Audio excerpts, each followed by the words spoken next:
ಆತ್ಮೀಯ ಸ್ಪರ್ಧಾರ್ಥಿಗಳೇ, ತಮಗೆಲ್ಲರಿಗೂ ಪರಿವರ್ತನ್ ಕ್ಲಾಸಸ್ಗೆ ತುಂಬ ಹೃದಯದ ಸ್ವಾಗತ ಸುಸ್ವಾಗತ. ಆತ್ಮೀಯರೇ, ಕರ್ನಾಟಕ ಸರ್ಕಾರ ಶಾಲಾ ಶಿಕ್ಷಣ ಇಲಾಖೆ ಜಿಲ್ಲಾವಾರು ಪದವೀಧರ ಪ್ರಾಥಮಿಕ ಶಾಲಾ ಶಿಕ್ಷಕರ ನೇಮಕಾತಿಗಾಗಿ ಹಾಗೂ ಗಣಕಯಂತ್ರ ವಿಜ್ಞಾನ ಶಿಕ್ಷಕರ ನೇಮಕಾತಿಗಾಗಿ ಜಿಲ್ಲಾವಾರು ಅಧಿಸೂಚನೆಗಳನ್ನು ಹೊರಡಿಸಿದ್ದಾರೆ. ಇಲ್ಲಿ ನೇಮಕಾತಿ ಮತ್ತು ಆಯ್ಕೆ ಪ್ರಾಧಿಕಾರ ಆಯಾ ಜಿಲ್ಲೆಗಳ ಜಿಲ್ಲಾ ಉಪನಿರ್ದೇಶಕರಾಗಿರ್ತಾರೆ. DDPI ಅವರು ನೇಮಕಾತಿ ಪ್ರಾಧಿಕಾರ ಆಗಿರ್ತಾರೆ. ಆತ್ಮೀಯರೇ, ಇನ್ನು ಆನ್ಲೈನ್ನಲ್ಲಿ ಅರ್ಜಿ ಸಲ್ಲಿಸಲು ಪ್ರಾರಂಭವಾಗಿರ್ತಕ್ಕಂಥ ದಿನಾಂಕ 18/8/2026 ಹಾಗೂ ಕೊನೆಯ ದಿನಾಂಕ 7/9/2026 ಇನ್ನು ಈ ಬಾಗಲಕೋಟೆ ಜಿಲ್ಲೆಯ ಅಧಿಸೂಚನೆಯನ್ನು ನಾವು ಇಲ್ಲಿ ನೋಡ್ತಾ ಇದ್ದೀವಿ.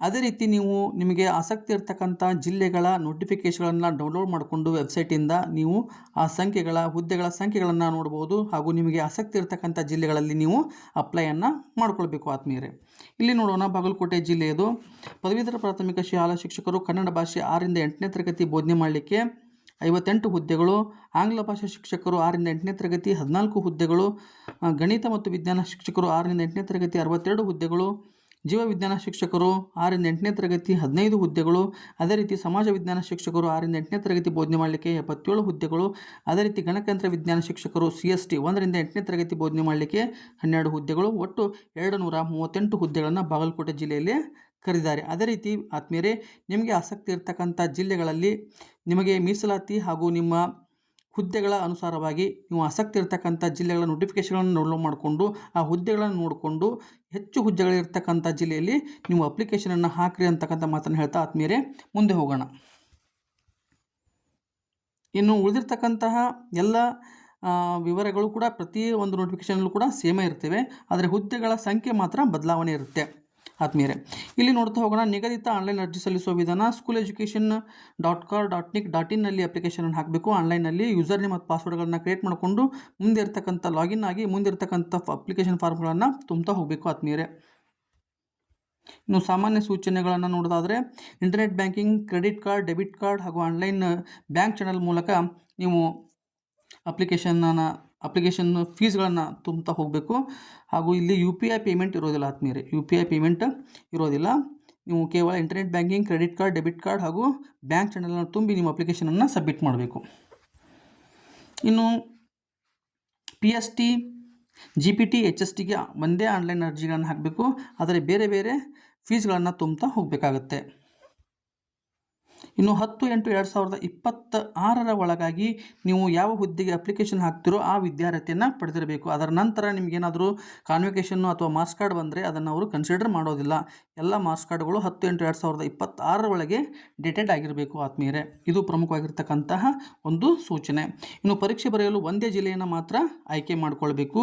ಅದೇ ರೀತಿ ಪ್ರೌಢಶಾಲಾ ಶಿಕ್ಷಕರು ಹಾಗೂ ಪ್ರೌಢಶಾಲಾ ದೈಹಿಕ ಶಿಕ್ಷಕರು ಗ್ರೇಡ್ 1 ವಿಭಾಗವಾರು ಅಪ್ಲಿಕೇಶನ್ಗಳನ್ನು ಹಾಕಬೇಕಾಗತ್ತೆ. ಇನ್ನು ಮುಂದೆ ಈ ಸಾಮಾನ್ಯ ಸೂಚಿಗಳನ್ನು ನೀವು ಡೌನ್ಲೋಡ್ ಮಾಡ್ಕೊಂಡು ನೋಡ್ಕೊಳ್ಳಿ. ಇನ್ನು ಅರ್ಜಿ ಸಲ್ಲಿಸಲು ಇರ್ತಕ್ಕಂತಹ ಪ್ರಾರಂಭ ದಿನಾಂಕ 18/8/2026. ಅಭ್ಯರ್ಥಿಗಳು ಆನ್ಲೈನ್ ಅರ್ಜಿ ಸಲ್ಲಿಸಲು ಕೊನೆಯ ದಿನಾಂಕ 7/9/2026. ಪಾವತಿಸಿರುವ ಶುಲ್ಕವನ್ನು ಖಚಿತಪಡಿಸಿಕೊಳ್ಳುವ ಕೊನೆಯ ದಿನಾಂಕ 10/9/2026. ಇನ್ನು ಪಾವತಿಸಬೇಕಾದ ಶುಲ್ಕವನ್ನು ನೋಡೋದಾದರೆ, ಒಂದು ವೃಂದದ ಒಂದು ಹುದ್ದೆಗೆ ಅರ್ಜಿ ಸಲ್ಲಿಸಿದಲ್ಲಿ ಸಾಮಾನ್ಯ ಅರ್ಹತೆ 2A, 2B, 3A, 3B ಅಭ್ಯರ್ಥಿಗಳು 750. ಒಂದೇ ವೃಂದದ 2 ಹುದ್ದೆಗೆ ಅರ್ಜಿ ಸಲ್ಲಿಸಿದಲ್ಲಿ 1125 ರೂಪಾಯಿಗಳನ್ನು ತುಂಬಬೇಕಾಗುತ್ತೆ. ಈಗ ಸಪೋಸ್ ಕನ್ನಡ ಭಾಷಾ ಶಿಕ್ಷಕರು, ಅದೇ ರೀತಿ ಹಿಸ್ಟ್ರಿ ಶಿಕ್ಷಕರ ಹುದ್ದೆಗೂ ಕೂಡ ನಾನು ಅಪ್ಲಿಕೇಶನ್ ಹಾಕ್ತೀನಿ ಅಂತಂದರೆ ಅವಾಗ 1125 ರೂಪಾಯಿನ ತುಂಬಬೇಕಾಗುತ್ತೆ. ಇನ್ನು ಪರಿಶಿಷ್ಟ ಜಾತಿ, ಪರಿಶಿಷ್ಟ ವರ್ಗ, ಪ್ರವರ್ಗ 1, ಮಾಜಿ ಸೈನಿಕರು ಹಾಗೂ ಹ್ಯಾಂಡಿಕ್ಯಾಪ್ಟ್ ಅಭ್ಯರ್ಥಿಗಳು 500 ರೂಪಾಯಿ ಒಂದು ವೃಂದದ ಒಂದು ಹುದ್ದೆಗೆ, ಅದೇ ರೀತಿ 2 ಹುದ್ದೆಗಳನ್ನು ಸಲ್ಲಿಸ್ತೀನಿ ಅಂದರೆ 750 ರೂಪಾಯಿ ಶುಲ್ಕವನ್ನು ಪಾವತಿಸಬೇಕಾಗತ್ತೆ. ಪ್ರತಿ ಹೆಚ್ಚುವರಿ ಹುದ್ದೆಗೆ 250 ರೂಪಾಯಿಯನ್ನು ತುಂಬಬೇಕಾಗತ್ತೆ ಮತ್ತು ಪಾವತಿಸಿದ ಶುಲ್ಕವನ್ನು ಯಾವುದೇ ಕಾರಣಕ್ಕೂ ಹಿಂದಿರುಗಿಸುವುದಿಲ್ಲ. ಇದು ಭಾಳ ಇಂಪಾರ್ಟೆಂಟ್. ಇನ್ನು ವೇತನ ಶ್ರೇಣಿಯನ್ನು ನೋಡೋದಾದರೆ 44,425ರಿಂದ 83,700 ರೂಪಾಯಿ ವೇತನ ಶ್ರೇಣಿಯನ್ನು ಈ ಹುದ್ದೆಗಳು ಹೊಂದಿದ್ದಾವೆ. ವಯೋಮಿತಿ 10/8/2026 ಸರ್ಕಾರದ ಅಧಿಸೂಚನೆಯ ಒಳಗಾಗಿ 21 ವರ್ಷ ವಯಸ್ಸನ್ನು ಪೂರೈಸಿರಬೇಕು. ಹಾಗೂ ಗರಿಷ್ಠ ವಯೋಮಿತಿಯನ್ನು ನೋಡೋದಾದರೆ ಸಾಮಾನ್ಯ ಅಭ್ಯರ್ಥಿಗಳು 40 ವರ್ಷ, 2A, 2B, 3A, 3B ಅಭ್ಯರ್ಥಿಗಳು 43 ಗರಿಷ್ಠ ವರ್ಷ, SC, ST ಹಾಗೂ ಪ್ರವರ್ಗ 1 ಹಾಗೂ ವಿಶೇಷಚೇತನ ಅಭ್ಯರ್ಥಿಗಳಿಗೆ 45 ವರ್ಷಗಳ ಗರಿಷ್ಠ ವಯೋಮಿತಿಯನ್ನು ಮೀರಿರಬಾರದು. ಅಪ್ಲಿಕೇಶನ್ ಹಾಕುವ ಕೊನೆಯ ದಿನಾಂಕದೊಳಗೆ ಈ ವಯೋಮಿತಿಯನ್ನು ಮೀರಿರಬಾರದು. ಇನ್ನು ಆಯ್ಕೆಗೆ ಅರ್ಹತೆಗಳು, ಸಾಮಾನ್ಯ ಅರ್ಹತೆಗಳನ್ನು ನೀವು ನೋಡ್ಕೊಳ್ಳಿ. ಈಗ ನಾವು ವಿಷಯವಾರು ನೋಡ್ತಾ ಹೋಗೋಣ. ಇಲ್ಲಿ ಮೊದಲನೇದಾಗಿ ಸರ್ಕಾರಿ ಪ್ರಾಥಮಿಕ ಶಾಲೆಗಳಲ್ಲಿ ಪದವೀಧರ ಪ್ರಾಥಮಿಕ ಶಾಲಾ ಶಿಕ್ಷಕರು 6ರಿಂದ 8ನೇ ತರಗತಿ ಕನ್ನಡ ಭಾಷೆ, ಆಂಗ್ಲ ಭಾಷೆ, ಗಣಿತ ಶಿಕ್ಷಕ, ವಿಜ್ಞಾನ ಶಿಕ್ಷಕ ಹಾಗೂ ಸಮಾಜ ವಿಜ್ಞಾನ ಶಿಕ್ಷಕರಿಗೆ ಸಂಬಂಧಪಟ್ಟಿರ್ತಕ್ಕಂಥ ಸಾಮಾನ್ಯ ವಿದ್ಯಾರ್ಥಿಗಳನ್ನು ನೋಡಿದಾದರೆ ಪದವಿಯಲ್ಲಿ ಕನಿಷ್ಠ 50 ಅಂಕಗಳನ್ನು ಶೇಕಡಾ 50% ಆಗಿರಬೇಕು. ಸರಾಸರಿ ಶೇಕಡಾ 50 ಅಂಕಗಳನ್ನು ಪಡೆದಿರಬೇಕು. ಅಥವಾ PUCಯಲ್ಲಿ ಶೇಕಡಾ 50 ಹಾಗೂ ಎಲಿಮೆಂಟರಿ ಶಿಕ್ಷಣದಲ್ಲಿ 4 ವರ್ಷ ನೀವು ಡಿಗ್ರಿ B.Ed ಮಾಡ್ಕೊಂಡಿದ್ರೆ 4 ವರ್ಷಗಳಲ್ಲಿ 50 ಅಂಕಗಳನ್ನು ಪಡೆದಿರಬೇಕು ಆತ್ಮೀಯರೇ. ಇನ್ನು ಪರಿಶಿಷ್ಟ ಜಾತಿ, ಪರಿಶಿಷ್ಟ ವರ್ಗ ಹಾಗೂ ಹಿಂದುಳಿದ ವರ್ಗಗಳ ವರ್ಗ 1ಕ್ಕೆ ಸೇರಿದ ಅಭ್ಯರ್ಥಿಯಾಗಿದ್ದಲ್ಲಿ ಶೇಕಡಾ 45 ಅಂಕಗಳನ್ನು ಪಡೆದಿರಬೇಕು ಡಿಗ್ರಿಯಲ್ಲಿ. ಮತ್ತು TETಯಲ್ಲಿ ಕೂಡ ಅವರು ಒಂದು ಕಂಡೀಷನ್ ಹಾಕಿದ್ದಾರೆ. 2A, 2B, 3A, 3B KARTET ಮತ್ತು CTETಯಲ್ಲಿ ಪತ್ರಿಕೆ 2ರಲ್ಲಿ ಕನಿಷ್ಠ ಶೇಕಡಾ 60 ಅಂಕಗಳನ್ನು ಪಡೆದಿರಬೇಕು. ಅದೇ ರೀತಿ ಪರಿಶಿಷ್ಟ ಜಾತಿ ಪ್ರವರ್ಗ ABC ಅಭ್ಯರ್ಥಿಗಳು, ಪರಿಶಿಷ್ಟ ಪಂಗಡ ಮತ್ತು ಪ್ರವರ್ಗ 1 ಅಭ್ಯರ್ಥಿಗಳು ಶೇಕಡಾ 55 ಅಂಕಗಳನ್ನು ಪಡೆದಿರಬೇಕು ಅಂತಕ್ಕಂಥ ಕಂಡೀಷನ್ ಕೂಡ ಇದೆ. ಇನ್ನು ಪ್ರತಿ ವಿಷಯದ ಹುದ್ದೆಗೆ ಸಂಬಂಧಿಸಿದಂತೆ ನಿಗದಿಪಡಿಸಲಾದ ವಿದ್ಯಾರ್ಥಿ ವಿವರಗಳು ಈ ಕೆಳಕಂಡಂತಿವೆ. ಪದವೀಧರ ಪ್ರಾಥಮಿಕ ಶಿಕ್ಷಕರು 6ರಿಂದ 8 ಕನ್ನಡ ಭಾಷೆಯ ಬಗ್ಗೆ ಏನು ವಿದ್ಯಾರ್ಥಿಯನ್ನು ಹೊಂದಿರಬೇಕು ಅನ್ನೋದನ್ನು ನೋಡ್ತಾ ಹೋಗೋಣ. ಇಲ್ಲಿ ನೋಡೋಣ. ಅಭ್ಯರ್ಥಿಯು ಪದವಿಯಲ್ಲಿ ಕನ್ನಡ ಭಾಷೆಯ ಜೊತೆಗೆ ಆಂಗ್ಲ, ಹಿಂದಿ, ಮರಾಠಿ, ಉರ್ದು, ತೆಲುಗು, ತಮಿಳು, ಮಲಯಾಳಂ, ಕೊಂಕಣಿ, ಸಂಸ್ಕೃತ, ಇತಿಹಾಸ, ಅರ್ಥಶಾಸ್ತ್ರ, ರಾಜಕೀಯ ಶಾಸ್ತ್ರ, ಭೂಗೋಳಶಾಸ್ತ್ರ, ಸಮಾಜಶಾಸ್ತ್ರ ವಿಷಯಗಳಲ್ಲಿ ಯಾವುದಾದ್ರೂ ಒಂದು ಐಚ್ಛಿಕ ವಿಷಯವನ್ನಾಗಿ 3 ವರ್ಷಗಳಲ್ಲಿ ಅಭ್ಯಸಿಸಿರಬೇಕು. ಕನ್ನಡ ಭಾಷೆಯನ್ನು ಕಡ್ಡಾಯವಾಗಿ ಹೊಂದಿರಬೇಕು ಆಪ್ಷನಲ್ಸ್ ಆಗಿ. ಅದರ ಜೊತೆಗೆ ಉಳಿದ ಯಾವುದಾದ್ರೂ ಒಂದು ವಿಷಯಗಳನ್ನು ಅವರು ಯಾವುದಾದ್ರೂ 2 ವಿಷಯಗಳನ್ನು ಅವರು ಅಭ್ಯಸಿಸಿರಬೇಕು. ಅದರ ಜೊತೆಗೆ ಕನ್ನಡ ಭಾಷೆ ಮತ್ತು ಇತರ ಭಾಷೆಗಳಲ್ಲಿ ಕನಿಷ್ಠ ಶೇಕಡಾ 50 ಸರಾಸರಿ ಅಂಕಗಳನ್ನು ಪಡೆದಿರ್ತಕ್ಕಂಥದ್ದು ಮತ್ತು ಸದರಿ ಭಾಷೆಯಲ್ಲಿ ಮೆಥಡಾಲಜಿ ಜೊತೆ ಅವರು B.Ed ಅನ್ನು ಮಾಡಿರಬೇಕು ಅಥವಾ ಶಿಕ್ಷಕರ ಶಿಕ್ಷಣದಲ್ಲಿ ಡಿಪ್ಲೊಮೊವನ್ನು ಮಾಡಿರಬೇಕು ಆತ್ಮೀಯರೇ. ಇದು ಪದವೀಧರ ಪ್ರಾಥಮಿಕ ಶಾಲಾ ಶಿಕ್ಷಕರು ಕನ್ನಡ ಭಾಷೆಯ ವಿದ್ಯಾರ್ಥಿ. ಇನ್ನು ಆಂಗ್ಲ ಭಾಷೆಯ ವಿದ್ಯಾರ್ಥಿ ನೋಡೋದಾದರೆ ಇವರು ಕೂಡ ಆಂಗ್ಲ ಭಾಷೆಯನ್ನು ಆಪ್ಷನಲ್ ಸಬ್ಜೆಕ್ಟ್ ಆಗಿ ಡಿಗ್ರಿಯಲ್ಲಿ ಪಡೆದಿರಬೇಕು. ಅದರ ಜೊತೆಗೆ ನೀವು ಬೇರೆ ಯಾವುದಾದ್ರೂ 2 ಇಲ್ಲಿ ಕೊಟ್ಟಿರ್ತಕ್ಕಂಥ ಯಾವುದಾದ್ರೂ 2 ಭಾಷೆಗಳನ್ನು ಐಚ್ಛಿಕ ವಿಷಯಗಳನ್ನಾಗಿ 3 ವರ್ಷ ಅಭ್ಯಾಸ ಮಾಡಿರಬೇಕು. ಹಾಗೂ ಆಂಗ್ಲ ಭಾಷೆ ಮತ್ತು ಇತರ ವಿಷಯಗಳ ಕನಿಷ್ಠ ಸರಾಸರಿ ಶೇಕಡಾ 50 ಅಂಕಗಳನ್ನು ಪಡೆದಿರಬೇಕು. ಅದೇ ಮೆಥಡಾಲಜಿ ಜೊತೆ B.Ed ಅನ್ನು ಕೂಡ ಮಾಡಿಕೊಂಡಿರಬೇಕು ಅಂತಕ್ಕಂಥ ಷರತ್ತಿದೆ.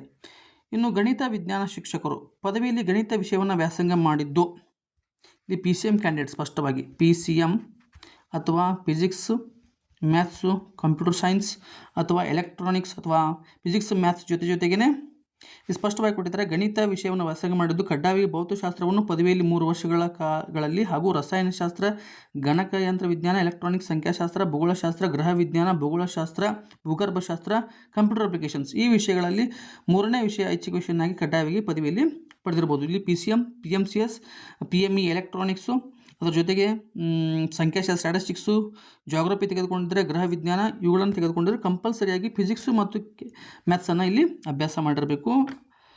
ಅದರ ಜೊತೆಗೆ ಅಥವಾ ವಾಸ್ತುಶಿಲ್ಪ ಪದವೀಧರರಲ್ಲದ ಅಂದರೆ ಆರ್ಕಿಟೆಕ್ಚರ್ BE ಹೊಂದಿರದೇ ಇರತಕ್ಕಂಥ ಇಂಜಿನಿಯರಿಂಗ್ ಪದವೀಧರರು ಪ್ರಥಮ 3-4 ವರ್ಷ ಸೆಮಿಸ್ಟರ್ಗಳಲ್ಲಿ ಉಳಿದ ಸೆಮಿಸ್ಟರ್ಗಳಲ್ಲಿ ಗಣಿತವನ್ನಾಧರಿತ ವಿಷಯಗಳನ್ನು ಅಭ್ಯಾಸ ಮಾಡಿರಬೇಕು ಅಂತ ಕಂಡೀಷನ್ ಕೂಡ ಇದೆ BE ಇದ್ದವರಿಗೆ. ಪದವೀಧರರಾಗಿದ್ದಲ್ಲಿ ಪದವಿಯಲ್ಲಿ ಶೇಕಡಾ 50 ಸರಾಸರಿ ಅಂಕಗಳನ್ನು ಜೊತೆಗೆ ಇಂಜಿನಿಯರಿಂಗ್ ಪದವೀಧರರಲ್ಲಿ ಗಣಿತ ಮತ್ತು ಅನ್ವಯಿಕ ವಿಷಯಗಳ ವ್ಯಾಸಂಗ ಮಾಡಿದ್ದು ಇರುತ್ತದೆ. ಶೇಕಡಾ 50 ಅಂತಕ್ಕಂಥದ್ದು ಸರಾಸರಿ ಕಂಪಲ್ಸರಿ. ಇನ್ನು ಸದರಿ 3 ವರ್ಷಗಳ ಕನಿಷ್ಠ ಒಂದು ವಿಷಯನಾದರೂ ಅಭ್ಯಾಸ ಬೋಧನಾ ವಿಧಾನವನ್ನು ಶಿಕ್ಷಣ ಡಿಪ್ಲೊಮಾ, D.Ed ಅಥವಾ B.Ed ಅನ್ನು ಮಾಡಿರಬೇಕು. ಮೆಥಡಾಲಜಿ ಇಲ್ಲಿ D.Ed ಅಥವಾ B.Ed ಮೆಥಡಾಲಜಿಯನ್ನು ಕಂಪಲ್ಸರಿ ಮಾಡಿರಬೇಕು ಆತ್ಮೀಯರೇ. ಇನ್ನು ಜೀವ ವಿಜ್ಞಾನ ಶಿಕ್ಷಕರು ಇಲ್ಲಿ CBZ ಅಂತ ತಿಳ್ಕೊಬೋದು. CBZ ಇರ್ತಕ್ಕಂಥವ್ರು ಇದನ್ನು ಅಪ್ಲೈ ಮಾಡ್ಬೋದು. ಇಲ್ಲಿ CBZ ಜೊತೆಗೇ ಅವರು ಕೆಮಿಸ್ಟ್ರಿಯನ್ನು ಅಭ್ಯಾಸ ಮಾಡಿರ್ಬೋದು. ಇಲ್ಲಿ ಕೊಟ್ಟಿದ್ದಾರೆ ಪದವಿಯಲ್ಲಿ ರಸಾಯನಶಾಸ್ತ್ರ ಕಡ್ಡಾಯವಾಗಿ 3 ವರ್ಷಗಳು ವ್ಯಾಸಂಗ ಮಾಡಿದ್ದು ಸಸ್ಯಶಾಸ್ತ್ರ, ಪ್ರಾಣಿಶಾಸ್ತ್ರ, ರೇಷ್ಮೆ ಕೃಷಿ, ಪರಿಸರಶಾಸ್ತ್ರ, ತಳಿಶಾಸ್ತ್ರ, ಸೂಕ್ಷ್ಮ ಜೀವ ವಿಜ್ಞಾನ ಶಾಸ್ತ್ರ, ಜೈವಿಕ ತಂತ್ರಜ್ಞಾನ, ಆಹಾರ ವಿಜ್ಞಾನ ತಂತ್ರಜ್ಞಾನ, ಮೀನುಗಾರಿಕೆ, ಕೈಗಾರಿಕೆ ಮೀನುಗಾರಿಕೆ ಈ ರೀತಿ ವಿದ್ಯಾಭ್ಯಾಸವನ್ನು ಮಾಡಿರಬೇಕು ಅಂತಕ್ಕಂಥ ಷರತ್ತಿದೆ. ಇಲ್ಲಿ ಏನು ಸ್ಪಷ್ಟವಾಗಿ ಕೊಟ್ಟಿದ್ದಾರಪ್ಪ ಅಂತಂದರೆ ಇಲ್ಲಿ ನೋಡ್ರಿ, ಈ ಹುದ್ದೆಯನ್ನು 1ಕ್ಕಿಂತ ಅಧಿಕ ವಿಜ್ಞಾನ ಹುದ್ದೆಗಳನ್ನು ಹೊಂದಿರುವ ಶಾಲೆಗಳಲ್ಲಿ ವಿದ್ಯಾರ್ಥಿ ಶಿಕ್ಷಕರ ಅನುಪಾತಕ್ಕೆ ಅನುಸಾರವಾಗಿ 2ನೇ ಹುದ್ದೆಯನ್ನಾಗಿ ಇಲ್ಲಿ ಅವರು ಸೃಷ್ಟಿ ಮಾಡ್ತಾರೆ. ಹೀಗಾಗಿ ಈ ಹುದ್ದೆಗಳು ಸ್ವಲ್ಪ ಕಡಿಮೆ ಇದಾವೆ ಅನ್ಕೋಬಹುದು ಆತ್ಮೀಯರೇ.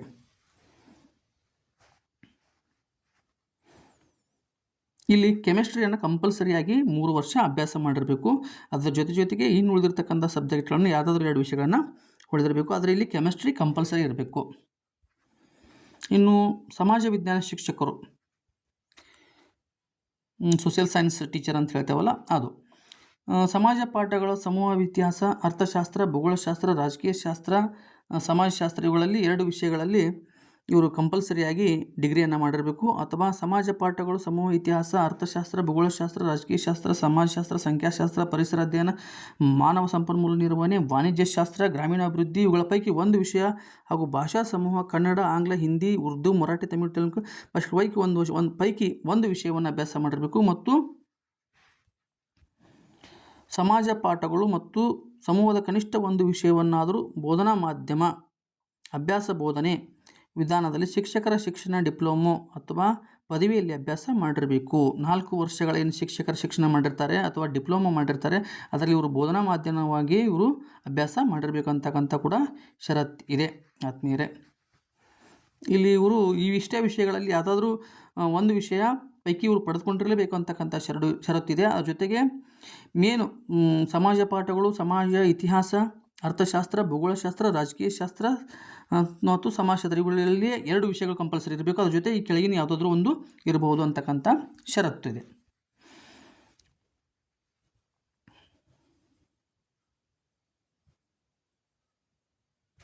ಇಲ್ಲಿ ನೋಡಿ ಟಿಪ್ಪಣಿ ಅಂತ ಕೊಟ್ಟಿದ್ದಾರೆ. 4 ವರ್ಷಗಳ ಸಂಯೋಜಿತ ಶಿಕ್ಷಕರ ಶಿಕ್ಷಣ ಪದವಿಯನ್ನು ಹೊಂದಿರುವ ಅಭ್ಯರ್ಥಿಯಾಗಿದ್ದಲ್ಲಿ ಮೇಲಿನಂತೆ ಸಂಬಂಧಿತ ಐಚ್ಛಿಕ ವಿಷಯಗಳನ್ನು ವ್ಯಾಸಂಗ ಮಾಡಿರ್ತಕ್ಕದ್ದು ಎಂಬುದಕ್ಕೆ ಪದವಿಯಲ್ಲಿ 3 ವರ್ಷಗಳು ಕಡ್ಡಾಯವಾಗಿ ಓದಿರಬೇಕು ಎಂಬ ನಿಯಮ ಅನ್ವಯವಾಗುವುದಿಲ್ಲ. ಎಲಿಮೆಂಟರಿ ಶಿಕ್ಷಣ ಡಿಪ್ಲೊಮಾ ಅಥವಾ ಪದವಿ ಎಂದರೆ ರಾಷ್ಟ್ರೀಯ ಶಿಕ್ಷಕರ ಶಿಕ್ಷಣ ಪರಿಷತ್ NCTCಯಿಂದ ಅಂಗೀಕೃತಗೊಂಡ ಡಿಪ್ಲೊಮಾ ಅಥವಾ ಪದವಿ ಅಂತ ನಾವು ಅರ್ಥೈಸ್ಕೊಳ್ಬೇಕು. ಇನ್ನು ವಿಶೇಷ ಶಿಕ್ಷಣ ಡಿಪ್ಲೊಮಾ ಅಥವಾ ಪದವಿ ಎಂದರೆ ರಿಹ್ಯಾಬಿಲಿಟೇಷನ್ ಕೌನ್ಸಿಲ್ ಆಫ್ ಇಂಡಿಯಾ RCIನಿಂದ ಅಂಗೀಕೃತವಾಗಿರ್ತಕ್ಕಂಥ ಪದವಿ ಅಂತ ನೀವು ಅರ್ಥೈಸ್ಕೊಳ್ಬೇಕು ಸಂಪೂರ್ಣವಾಗಿ ಕರೆಕ್ಟಾಗಿ. ನೆಕ್ಸ್ಟು ನಾವು ಗಣಕಯಂತ್ರ ವಿಜ್ಞಾನ ಶಿಕ್ಷಕರ ಬಗ್ಗೆ ಅರ್ಹತೆ ವಿದ್ಯಾರ್ಥಿಯನ್ನು ನೋಡ್ತಾ ಹೋಗೋಣ. ಇವರು ಕೂಡ ಕಂಪಲ್ಸರಿಗೆ ಡಿಗ್ರಿಯಲ್ಲಿ 50% ಸರಾಸರಿ ಅಂಕಗಳನ್ನು ಪಡೆದಿರಲೇಬೇಕು ಅಂತಕ್ಕಂಥ ಷರತ್ತಿದೆ. ಯಾರಿಗೆ ಇಲ್ಲಿ ಗಣಕಯಂತ್ರ ವಿಜ್ಞಾನ ಶಿಕ್ಷಕರಾಗಲಿಕ್ಕೆ ಇವರು ವಿದ್ಯಾರ್ಥಿಯನ್ನು ಕೊಟ್ಟಿದ್ದಾರೆ ಅಂತಕ್ಕಂಥದ್ದು ನೋಡ್ತಾ ಹೋದರೆ BSc ಕಂಪ್ಯೂಟರ್ ಸೈನ್ಸ್ ಆಗಿರಬೇಕು, BSc CS ಆಗಿರಬೇಕು. ಅದರ ಜೊತೆಗೆ ನೆಕ್ಸ್ಟು BCAದವರಿಗೂ ಕೂಡ ಇವರು ಅವಕಾಶ ಮಾಡಿಕೊಟ್ಟಿದ್ದಾರೆ, BCA ಹಾಗೂ ಬ್ಯಾಚುಲರ್ ಆಫ್ ಇಂಜಿನಿಯರಿಂಗ್ನಲ್ಲಿ ಕಂಪ್ಯೂಟರ್ ಸೈನ್ಸ್, BAಯಲ್ಲಿ computer science, information science and E&C ಮೊದಲು E&C ಫಸ್ಟ್ ನೋಟಿಫಿಕೇಷನ್ ಇರಲಿಲ್ಲ. ಆದರೆ ಆಕ್ಷೇಪಣೆಗಳು ಮತ್ತು ತಿದ್ದುಪಡಿಗಳ ನಂತರ E&C ಅವರಿಗೂ ಕೂಡ ಅವಕಾಶವನ್ನು ಮಾಡಿಕೊಟ್ಟಿದ್ದಾರೆ. ಅಥವಾ BTechನಲ್ಲಿ computer science, information science and electronic and communication ಮಾಡಿದವರು ಕೂಡ ಅವಕಾಶ ಇದೆ. ಮತ್ತು ಇವರು ನೇಮಕಾತಿ ಹೊಂದಿದ 5 ವರ್ಷದ ಒಳಗಾಗಿ ಮುಂದೆ ಇವರು B.Edನ್ನು ಮಾಡ್ಕೋಬೇಕು ಮತ್ತು TETಯನ್ನು ಪಾಸ್ ಮಾಡ್ಕೋಬೇಕು ಅಂತಕ್ಕಂಥ ಷರತ್ತನ್ನು ಕೂಡ ಇಲ್ಲಿ ಇವರು ವಿಧಿಸಿದ್ದಾರೆ ಆತ್ಮೀಯರೇ. ಆದರೆ ಇಲ್ಲಿ ಫಿಸಿಕ್ಸು, ಮ್ಯಾಥ್ಸು ಮತ್ತು ಕಂಪ್ಯೂಟರ್ ಸೈನ್ಸ್ ತೆಗೆದುಕೊಂಡಿರ್ತಕ್ಕಂಥ ಅಭ್ಯರ್ಥಿಗಳಿಗೆ ಅವಕಾಶ ಮಾಡಿಕೊಟ್ಟಿದ್ದಾರೋ ಇಲ್ಲ ಅಂತಕ್ಕಂಥದ್ದು ಸ್ಪಷ್ಟವಾಗಿಲ್ಲ. ಇದನ್ನು ಶಿಕ್ಷಣ ಇಲಾಖೆಗೆ ಕಾಲ್ ಮಾಡಿ ತಿಳ್ಕೊಳ್ಬೇಕು ಅಭ್ಯರ್ಥಿಗಳೇ. ನಾನು ಕೂಡ ಪ್ರಯತ್ನ ಮಾಡ್ತೀನಿ.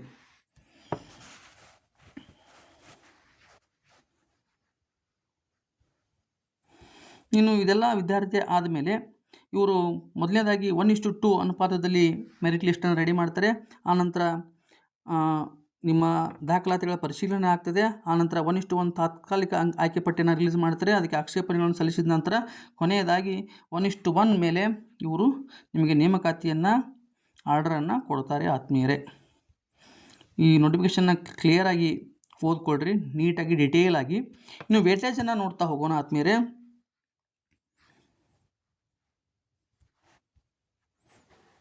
ಇಲ್ಲಿ ನೋಡ್ರಿ, ಕನ್ನಡ ಭಾಷೆ ಶಿಕ್ಷಕ, ಆಂಗ್ಲ ಭಾಷೆ ಶಿಕ್ಷಕ, ಗಣಿತ ಮತ್ತು ವಿಜ್ಞಾನ ಶಿಕ್ಷಕ, ಜೀವ ವಿಜ್ಞಾನ ಶಿಕ್ಷಕ, ಸಮಾಜ ವಿಜ್ಞಾನ ಶಿಕ್ಷಕ ವೃಂದದ ಹುದ್ದೆಗಳಿಗೆ ಸಂಬಂಧಿಸಿದಂತೆ ಇಲ್ಲಿ ಈ ಹುದ್ದೆಗಳಿಗೆ CETಯಲ್ಲಿ ಪಡೆದಿರ್ತಕ್ಕಂಥ ಅಂಕಗಳು 70% ಕನ್ಸಿಡರ್ ಮಾಡ್ತಾರೆ. TETಯಲ್ಲಿ 20% ತೆಗೆದುಕೊಂಡಿರ್ತಕ್ಕಂಥ ಮಾರ್ಕ್ಸು ಮತ್ತು ಡಿಗ್ರಿಯಲ್ಲಿ ಪಡೆದಿರ್ತಕ್ಕಂಥ 8% ಮತ್ತು DEDಲ್ಲಿ ಪಡೆದಿರ್ತಕ್ಕಂತಹ 2% ಮಾರ್ಕ್ಸ್ಗಳನ್ನು ಕನ್ಸಿಡರ್ ಮಾಡಿ ಒಟ್ಟು 100%ಗೆ ವೇಟೇಜನ್ನು ಕೊಡ್ತಾರೆ ಆತ್ಮೀಯರೇ. ಇನ್ನು 4 ವರ್ಷಗಳ ಶಿಕ್ಷಕರ ಶಿಕ್ಷಣ ಪದವಿಯನ್ನು ಪಡೆದಿರ್ತಕ್ಕಂಥ ಅಭ್ಯರ್ಥಿಗಳಿಗೆ ವೇಟೇಜನ್ನು ಯಾವ ಥರ ಪಡಿತಾರೆ ಅಂದರೆ CETಯಲ್ಲಿ ಪಡೆದಿರ್ತಕ್ಕಂಥ ಮಾರ್ಕ್ಸು 70%, TETಯಲ್ಲಿ 20% ಮತ್ತು BSc B.Ed M.Ed ಪಡೆದಿರ್ತಕ್ಕಂಥವ್ರಿಗೆ 10%, ಒಟ್ಟು ಇವರಿಗೆ 100% ಕನ್ಸಿಡರ್ ಮಾಡ್ತಾರೆ. ಇನ್ನು ಗಣಕಯಂತ್ರ ವಿಜ್ಞಾನ ಶಿಕ್ಷಕರಿಗೆ ಸ್ಪರ್ಧಾತ್ಮಕ ಪರೀಕ್ಷೆ CETಯಲ್ಲಿ 85% ಸಂಪೂರ್ಣವಾಗಿ CET 85% ಮತ್ತು ನಿಗದಿಪಡಿಸಿದ ಡಿಗ್ರಿಯಲ್ಲಿ 15%, ಒಟ್ಟು 100%. ಇವರಿಗೆ BEd ಮತ್ತು TETಯಿಂದ ವಿನಾಯಿತಿಯನ್ನು ನೀಡಲಾಗಿದೆ. ಮೊದಲನೇ ಸ್ಟಾರ್ಟಿಂಗ್ ನೋಟಿಫಿಕೇಷನಲ್ಲಿ 70% ಡಿಗ್ರಿ ಇತ್ತು, ನಂತರ 30% ಡಿಗ್ರಿ ಇತ್ತು, 70% CET ಇತ್ತು. ಆದರೆ ತಿದ್ದುಪಡಿ ಆದಮೇಲೆ 85% CET ಮಾಡಿದ್ದಾರೆ, 15% ಇದು ಮಾಡಿದ್ದಾರೆ, ಡಿಗ್ರಿ ಪದವಿಯನ್ನು ಮಾಡಿದ್ದಾರೆ. 85% CET, 15% ಡಿಗ್ರಿ. ಇನ್ನು ಜಾತಿ ಮೀಸಲಾತಿ ಪ್ರಮಾಣ ಪತ್ರಗಳನ್ನು ನೋಡ್ತಾ ಹೋಗೋದಾದರೆ, ಪರಿಶಿಷ್ಟ ಜಾತಿಯವರಿಗೆ ABC ಪ್ರವರ್ಗ 1 ABC ಮತ್ತು ಪರಿಶಿಷ್ಟ ಪಂಗಡವರಿಗೆ ನಮೂನೆ D ಅನ್ನು ಪ್ರೊಡ್ಯೂಸ್ ಮಾಡಬೇಕು. ಪ್ರವರ್ಗಕ್ಕೆ ಸೇರಿರ್ತಕ್ಕಂಥವ್ರು ನಮೂನೆ E ಸರ್ಟಿಫಿಕೇಟ್ನ ಪ್ರೊಡ್ಯೂಸ್ ಮಾಡಬೇಕು. ಹಾಗೂ ಪ್ರವರ್ಗ 2A 2B 3A 3B ಅವರಿಗೆ ನಮೂನೆ F ಈ ಒಂದು ಸರ್ಟಿಫಿಕೇಟ್ಗಳನ್ನು ನೀವು ಜಾತಿ ಮೀಸಲಾತಿ ಪಡೀಲಿಕ್ಕೆ ಸರ್ಕಾರಕ್ಕೆ ಸಬ್ಮಿಟ್ ಮಾಡಬೇಕು ಆತ್ಮೀಯರೇ. ಕಲ್ಯಾಣ ಕರ್ನಾಟಕಕ್ಕೆ ಸಂಬಂಧಪಟ್ಟಿರ್ತಕ್ಕಂಥವ್ರು ಅದಕ್ಕೆ ಸಂಬಂಧಪಟ್ಟಿರ್ತಕ್ಕಂಥ ಸರ್ಟಿಫಿಕೇಟನ್ನು ನೀವು ಪ್ರೊಡ್ಯೂಸ್ ಮಾಡಬೇಕಾಗ್ತದೆ. ಇನ್ನು ಸಾಮಾನ್ಯ ಅರ್ಹತೆ ಸೇರಿದಂತೆ ಪ್ರತಿ ಮೀಸಲಾತಿ ಪ್ರವರ್ಗಗಳಿಗೆ ಈ ಕೆಳಕಂಡ ಆದೇಶಗಳ ಪ್ರಕಾರ ಸಮತಳ ಮೀಸಲಾತಿ ಹಾರಿಜಾಂಟಲ್ ರಿಸರ್ವೇಷನ್ ಅನ್ನುವ ಹುದ್ದೆಗಳ ಮೀಸಲಾತಿ ವಿವರಣ ನೋಡೋದಾದರೆ, ಮಾಜಿ ಸೈನಿಕರಿಗೆ 10% ಮೀಸಲಾತಿ ಇದೆ. ಅಂಗವಿಕಲತೆಯುಳ್ಳ ವ್ಯಕ್ತಿಗಳು 5%, ಯೋಜನೆಗಳಿಂದ ನಿರಾಶ್ರಿತರಾದವರು 5%, ಇನ್ನು ಗ್ರಾಮೀಣ ಅಭ್ಯರ್ಥಿಗಳು 25%, ಇನ್ನು ಕನ್ನಡ ಮಾಧ್ಯಮದಲ್ಲಿ ವ್ಯಾಸಂಗ ಮಾಡಿರ್ತಕ್ಕಂಥ ಅಭ್ಯರ್ಥಿಗಳು 5%, ಮಹಿಳೆಯರಿಗೆ 33%, ಅದೇ ರೀತಿ ತೃತೀಯ ಲಿಂಗಿಗಳಿಗೆ 1%. ಈ ರೀತಿ ರಿಸರ್ವೇಷನನ್ನು ಕೊಡ್ತಾ ಇದ್ದರೆ ನಿಮಗೆ ಯಾವ ರಿಸರ್ವೇಷನ್ ಸಿಗುತ್ತೆ ಅಂತಕ್ಕಂಥ ನೋಡಿಕೊಂಡು ಆ ಸರ್ಟಿಫಿಕೇಟ್ಗಳನ್ನು ನೀವು ತೆಗೆಸಿಟ್ಕೊಳ್ಬೇಕು ಅಪ್ಲಿಕೇಶನ್ ಹಾಕುವ ಕೊನೆಯ ದಿನದ ಒಳಗಾಗಿ ಆತ್ಮೀಯರೇ. ಇನ್ನು ಉಳಿದಿರುವಂತೆ ನೀವು ಈ ನೋಟಿಫಿಕೇಷನ್ ಡಿಟೇಲ್ ಆಗಿ ಓದ್ಕೊಳ್ರಿ. ಯಾವ ಒಂದು ಮೀಸಲಾತಿ ಬರುತ್ತೆ ಆ ಮೀಸಲಾತಿ ಸಂಬಂಧಪಟ್ಟಿರ್ತಕ್ಕಂಥ ಒಂದು ನೋಟಿಫಿಕೇಷನ್ ನೀವು ಡಿಟೇಲ್ ಆಗಿ ಓದ್ಕೊಂಡ್ರೆ ಅದರ ತಕ್ಕಾಗಿ ನೀವು ಸರ್ಟಿಫಿಕೇಟ್ಸ್ಗಳನ್ನು ಪ್ರೊಡ್ಯೂಸ್ ಮಾಡಬೇಕು. ಇನ್ನು ಪರೀಕ್ಷೆಯ ಸ್ಪರ್ಧಾತ್ಮಕ ಪರೀಕ್ಷೆಯ ದಿನಾಂಕಕ್ಕೆ ಬಂದ್ಬಿಡೋಣ ನಾವು ನೇರವಾಗಿ. ಇಲ್ಲಿ ದಿನಾಂಕ 8/10/2026 ಪತ್ರಿಕೆ 1 10 ರಿಂದ 12 ಗಂಟೆ, ಪತ್ರಿಕೆ 1 ಸಾಮಾನ್ಯ ಪತ್ರಿಕೆ ಬರುತ್ತೆ. ಅದೇ ರೀತಿ ಗಣಕಯಂತ್ರ ವಿಜ್ಞಾನ ಶಿಕ್ಷಕರು 2:30 ರಿಂದ 4:30, ಎರಡನೇ ಪೇಪರ್ ಕೂಡ ಮುಗಿದು ಹೋಗುತ್ತೆ. ಅವ್ರದ್ದು ಪೇಪರ್ 1 ಪೇಪರ್ 2 ಮುಗಿದು ಹೋಗುತ್ತೆ. ಪತ್ರಿಕೆ 1 ಎಲ್ಲರಿಗೂ ಸೇಮ್ ಇರುತ್ತೆ. ಪತ್ರಿಕೆ 2 ಮಾತ್ರ ಅವ್ರವ್ರ ಸಬ್ಜೆಕ್ಟ್ಗೆ ಸಂಬಂಧಪಟ್ಟಾಗಿ ಪೇಪರನ್ನು ತೆಗೆದುಕೊಳ್ತಾರೆ. ಇನ್ನು 9/10/2026 10 ಗಂಟೆಯಿಂದ 12 ಗಂಟೆಯೊಳಗೆ ಪತ್ರಿಕೆ 2 ಸಮಾಜ ವಿಜ್ಞಾನ ಮತ್ತು ಜೀವ ವಿಜ್ಞಾನ ಶಿಕ್ಷಕರಿಗೆ. ಅದೇ ರೀತಿ ಗಣಿತ ವಿಜ್ಞಾನ ಶಿಕ್ಷಕರು ಕೂಡ 2:30 ರಿಂದ 4:30 ಇವರಿಗೆ ಆಫ್ಟರ್ನೂನ್ ಇಟ್ಟಿದ್ದಾರೆ. ಇನ್ನು 10/10/2026 ನೆಕ್ಸ್ಟ್ ಡೇ 10 ಗಂಟೆಯಿಂದ 12 ಗಂಟೆ ಪತ್ರಿಕೆ 2 ಕನ್ನಡ ಭಾಷೆ ಮತ್ತು ಆಂಗ್ಲ ಭಾಷೆ ಶಿಕ್ಷಕರಿಗೆ ಪತ್ರಿಕೆ 2 ಇಟ್ಟಿದ್ದಾರೆ ಆತ್ಮೀಯರೇ. ಇನ್ನು GK1 ಪೇಪರಿಗೆ ಏನೇನು ಸಬ್ಜೆಕ್ಟ್ ಮೇಲೆ ಪ್ರಶ್ನೆಗಳು ಬರ್ತಾವೆ ಅಂತಂದರೆ 100% 100 marks, multiple choice questions, each questions carries 1 mark. ಇಲ್ಲಿ ಸಾಮಾನ್ಯ ಜ್ಞಾನ GK 15 ಮಾರ್ಕ್ಸ್ 15 ಕ್ವಶನ್ಸ್, ಪ್ರಚಲಿತ ವಿದ್ಯಮಾನಗಳು 15 ಮಾರ್ಕ್ಸ್ 15 ಕ್ವಶನ್ಸ್, ಸಾಮಾನ್ಯ ಕನ್ನಡ 10 ಮಾರ್ಕ್ಸ್ 10 ಕ್ವಶನ್ಸ್, ಸಾಮಾನ್ಯ ಇಂಗ್ಲೀಷ್ 10 ಮಾರ್ಕ್ಸ್ 10 ಕ್ವಶನ್ಸು, ಶೈಕ್ಷಣಿಕ ಮನೋವಿಜ್ಞಾನ ಮತ್ತು ಮಾನವ ಅಭಿವೃದ್ಧಿ 15 ಪ್ರಶ್ನೆಗಳು 15 ಅಂಕ, ಕಂಪ್ಯೂಟರ್ ಲಿಟ್ರಸಿ 15 ಮಾರ್ಕ್ಸು, ಮೌಲ್ಯ ಶಿಕ್ಷಣ ಮತ್ತು ಆರೋಗ್ಯ ಶಿಕ್ಷಣ 20 ಮಾರ್ಕ್ಸು, ಒಟ್ಟು 100 ಮಾರ್ಕ್ಸು GK ಕ್ವಶನ್ಸ್ ಬರುತ್ತೆ.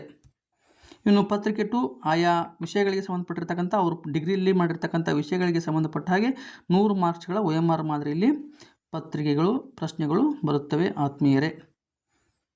ಓಕೆ, ನೀವು ಬ್ಲೂ ಆರ್ ಬ್ಲ್ಯಾಕ್ ಇಂಕ್ ಪೆನ್ನನ್ನು OMR ಶೀಟಲ್ಲಿ ಮಾರ್ಕ್ ಮಾಡಲಿಕ್ಕೆ ಬಳಕೆ ಮಾಡಬೇಕು ಅಂತಕ್ಕಂಥ ನಿಬಂಧನೆ ಇದೆ. ಇನ್ನೊಂದು ಇಂಪಾರ್ಟೆಂಟ್ ಪಾಯಿಂಟ್ ನಿಮಗೆ ಹೇಳೋದಾದರೆ,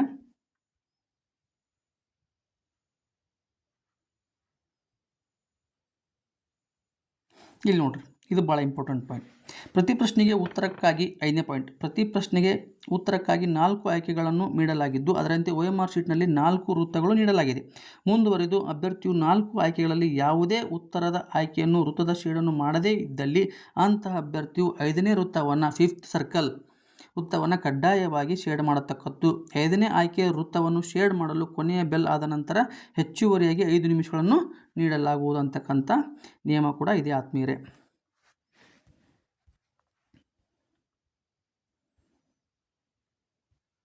ಓಕೆ, ಈ ಎಲ್ಲ ನಿಬಂಧನೆಗಳಿದೆ. ತಾತ್ಕಾಲಿಕ ಅಂಕಪಟ್ಟಿನ ಬಿಡ್ತಾರೆ. ನೀವೆಲ್ಲ ಮಾಹಿತಿಗೆ ಸಂಬಂಧಪಟ್ಟಂಗೆ school-education.ca.nic ಈ ವೆಬ್ಸೈಟಿಗೆ ಹೋಗಿ ನೀವು ಅಪ್ಲಿಕೇಶನ್ ಹಾಕಬೇಕು. ಅದೇ ರೀತಿ ನಿಮ್ಮ ನೋಟಿಫಿಕೇಷನು ಕೂಡ ಜಿಲ್ಲಾವಾರು ನೋಟಿಫಿಕೇಷನ್ ಕೂಡ ಅದೇ ವೆಬ್ಸೈಟ್ನಲ್ಲಿ ಬಿಡ್ತಾರೆ. 18ನೇ ತಾರೀಕಿಂದ ಅಪ್ಲಿಕೇಶನ್ ಸ್ಟಾರ್ಟ್ ಆಗುತ್ತೆ ಆದ್ಮೇಲೆ. ನಾನು ಕಂಪ್ಯೂಟರ್ ಲಿಟ್ರಸಿ ಬಗ್ಗೆ ಸಾಕಷ್ಟು ವಿಡಿಯೋಗಳನ್ನು ಮಾಡ್ತಿದ್ದೀನಿ, ನನ್ನ ಚಾನಲ್ಗೆ ಸಬ್ಸ್ಕ್ರೈಬ್ ಮಾಡಿ ಅದೇ ರೀತಿ ವಿಡಿಯೋಗಳನ್ನು ನೋಡಿ ಅಂತ ಹೇಳ್ತಾ ಆದ್ಮೇಲೆ ತಮಗೆಲ್ಲರಿಗೂ ಸಕ್ಸಸ್ ಸಿಗಲಿ ಅಂತಕ್ಕಂಥ ಮಾತನ್ನು ಹೇಳ್ತಾ ಧನ್ಯವಾದಗಳು. Thank you.